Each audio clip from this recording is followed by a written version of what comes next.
জানলে অবাক হবেন, মহাকাশে লুকিয়ে আছে চির যৌবন থাকার রহস্য। একবার কেউ সেখানে পৌঁছাতে পারলে তার বার্ধক্যের আর কোনো চিন্তাই নেই।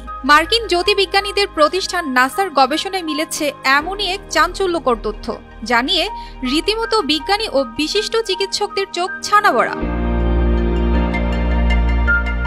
নাসা মহাকাশের যৌবন রহস্য ফাঁস করতে কয়েক বছর আগে একটি পরীক্ষা চালায়। এই কাজে নভোচর স্কট কেলি ও তার ভাই মার্ককে নির্বাচন করা হয়। এই দুইজন আবার যমজ হওয়ায় দেখতে প্রায় একই রকম।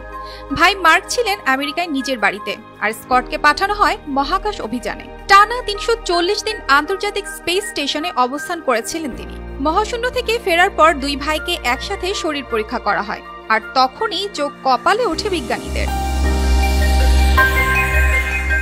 নাসা সূত্রে জানা যায়, শারীরিক পরীক্ষায় স্কটের জিনের ব্যাপক পরিবর্তন হয়েছে এবং তা ভাই মার্কের চেয়ে কয়েক গুণ বেশি প্রাণবন্ত। এখানে বিস্ময়কর বিষয় হলো, রীতিমতো মার্কের থেকেও কম বয়সী দেখাচ্ছিল স্কটকে। বিজ্ঞানীদের ধারণা, জিনের পরিবর্তনের কারণেই হয়তো আয়ু বেড়ে গিয়েছে স্কটের।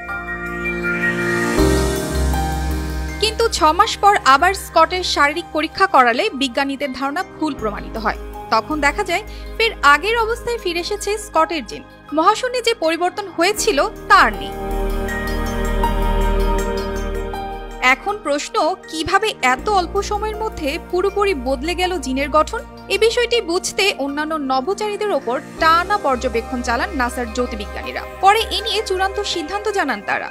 তাদের দাবি, মহাশূন্যে একেবারেই ভরশূন্য অবস্থায় থাকতে হয় নভোচারীদের। মূলত এই কারণেই ধীরে ধীরে বদলে যায় জিনের গঠন। তবে জিনের চরিত্রের কোনো পরিবর্তনই ঘটে না, ফলে পৃথিবীতে ফিরে এলেই পুরনো অবস্থায় ফিরে যায় ওই ব্যক্তির জিন।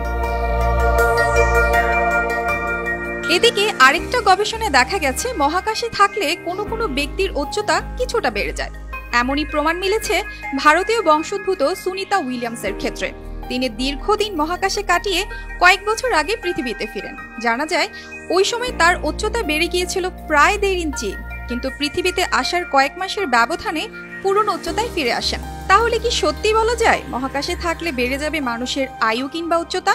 কমেন্টে জানাতে পারেন আপনার মতামত।